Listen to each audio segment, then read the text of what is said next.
ሰላም ጤና ይስጥልን ውድ የረመጥ ሚዲያ ቤተሰቦች እንደምን አላችሁ? ይህ ረመጥ ሚዲያ ነው። የተለያዩ መረጃዎችን ይዘንላችሁ ቀርበናል። እስከ ዝግጅታችን ፍጻሜ ድረስ ቆይታችሁን ከኛ ጋር እንድታደርጉ በአክብሮት ጋበዝን። የአዲስ አበባ ሆቴሎች ዳግም የኮከብ ደረጃ ምዘና ውጤት ይፋ ሆነ። በኢትዮጵያ ከግል ከፍተኛ የትምህርት ተቋማት ውስጥ እውቅና ያላቸው ተቋማት የሉም ተባለ። ካርቱምን መልሶ ለመገንባት ቢያንስ 300 ቢሊዮን ዶላር እንደሚያስፈልግ ተገለጸ። ማህበራዊ ሚዲያ የልጆችን የማሰብ ችሎታ እያቀጨጨ በመሆኑ የእጅ ስልክ ክልከላ ለማድረግ እየተወያየን ነው ሲሉ ፕሮፌሰር ብርሃኑ ነጋ ተናገሩ። አሁን ወደ ዝርዝሩ እናልፋለን። አብራችሁን ቆዩ። የአዲስ አበባ ሆቴሎች ዳግም የኮከብ ደረጃ ምዘና ውጤት ይፋ ሆነ። በቱሪዝም ሚኒስቴር ሲካሄድ የነበረው የ2017 ዓ.ም የአዲስ አበባ ሆቴሎች ዳግም የኮከብ ደረጃ ምዘና ውጤት ይፋ አድርጓል።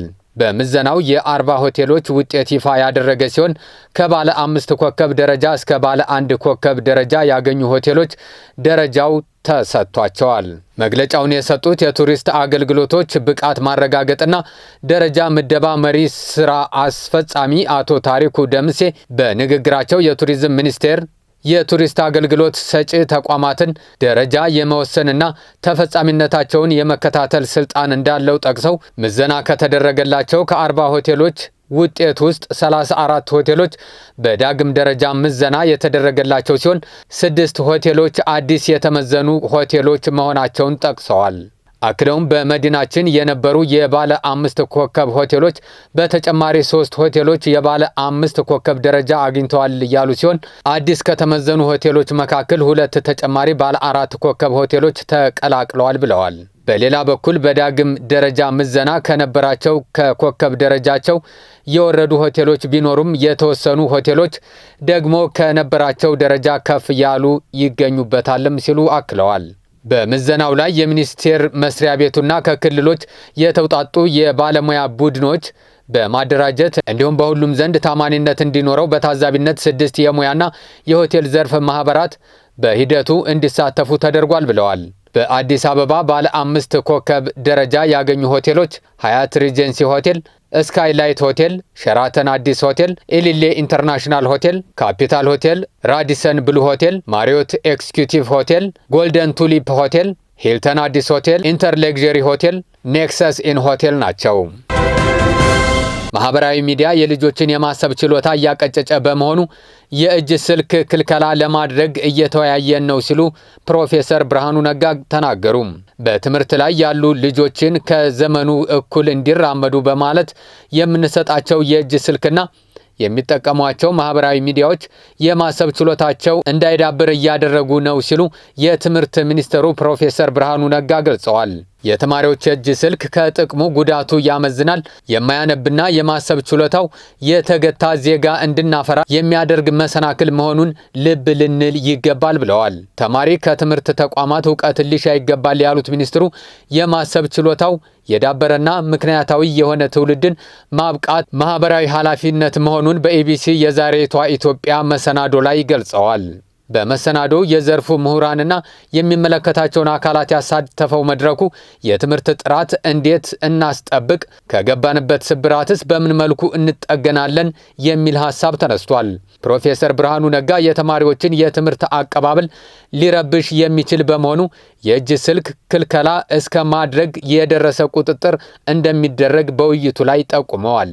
በሌላ በኩል ከትምህርት ስርዓቱ ጋር በተያያዘ የመምህርነት ሙያን እንደቀደመው ጊዜ የሚከበር ለማድረግ እየተሰራ መሆኑን ሚኒስትሩ አመላክተዋል። ይህን በማድረግ ሂደት ውስጥ ግን የመምህራንን መሰረታዊ ችግር መፍታት እንዳለብን አልዘነጋንም፣ እርሱ ላይ እየሰራን ነው ሲሉም አክለዋል። በሌላ በኩል ትርፍን ብቻ ፈልገው ወደ ዘርፉ የሚገቡ የግል ትምህርት ተቋማት መስፋፋት ለዘርፉ ማሽቆልቆል የራሳቸውን አስተዋጽኦ አድርገዋል ነው ያሉት። በዓለም አቀፍ ደረጃ ሀያል የሚባሉ ሀገራት በዋናነት ትርፍ ላይ ያተኮሩ የግል ትምህርት ተቋማት እንደሌላቸውም አያይዘው አንስተዋል። በትምህርቱ ዘርፍ ከገባንበት ማጥ ለመውጣት የምናደርገው ማስተካከያ ውጤት በቅርብ ዓመታት ውስጥ ይመጣል ብሎ መጠበቅ የዋህነት ነው ያሉት ሚኒስትሩ ትውልድ ተኮር ለውጥ በመሆኑ በርካታ ዓመታትን እንደሚወስድ አስረድተዋል። ትምህርት ለግለሰቡ ከሚሰጠው ጥቅም ይልቅ ለማህበረሰቡ ያለው አስተዋጽኦ አያሌ በመሆኑ ሁሉም ሰው ለዘርፉ እድገት የበኩሉን አስተዋጽኦ ሊያበረክት ይገባልም ብለዋል።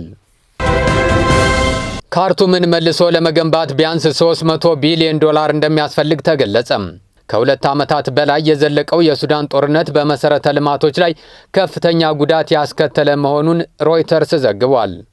እንደ ሮይተርስ ዘገባ ከሆነ ድልድዮች ተሰብረዋል፣ የኤሌክትሪክ መስመሮች ተቋርጠዋል፣ እንዲሁም ሆስፒታሎች ተዘርፈዋል።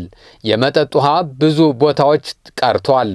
የካርቱም ነዋሪዎች ለዜና አውታሩ ሲናገሩ መብራት ከጠፋ ሳምንታት ያለፏቸው ከመሆኑም በላይ የቧንቧ ውሃም ተቋርጧል ሲሉ በሆስፒታሉ ረጅም ሰልፍም እንደሚታይ ገልጸዋል።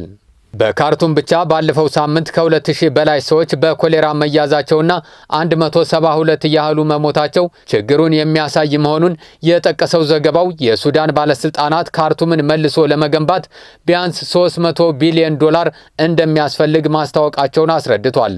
ባለስልጣናቱ እንዳሉት ቀሪውን የሱዳን ክፍል መልሶ ለመገንባት ደግሞ ከ700 ቢሊዮን ዶላር በላይ ያስፈልጋል። ይሁንና የተባበሩት መንግስታት ድርጅት ግን በዚህ ቁጥር አይስማማም። አገሪቱን መልሶ ለመገንባት የሚያስፈልገውን ገንዘብ መጠን እየገመገመ መሆኑን የገለጸው ተመድ ምናልባትም በሱዳን ባለስልጣናት ከተገለጸው የበለጠ እንደሚያስፈልግ ግምቱን አስቀምጧል። በኢትዮጵያ ከግል ከፍተኛ የትምህርት ተቋማት ውስጥ እውቅና ያላቸው ተቋማት የሉም ተባለ።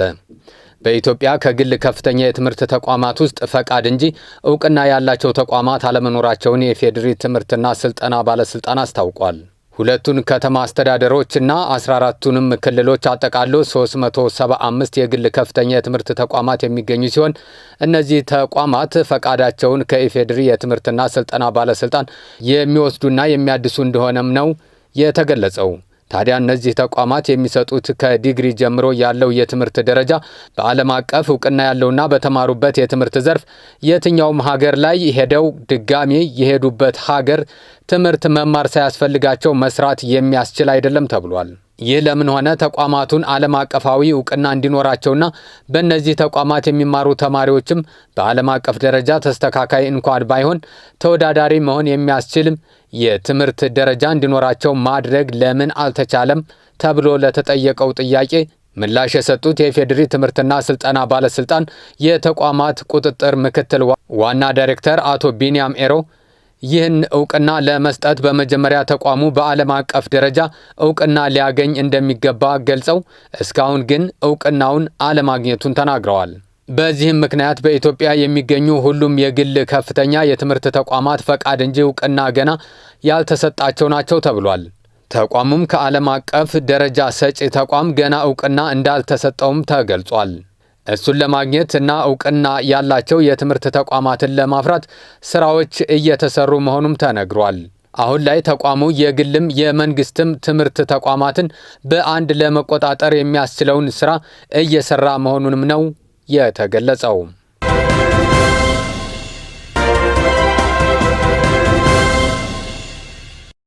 አብራችሁን ስለቆያችሁ ከልብ እናመሰግናለን። ጤና ይስጥልን።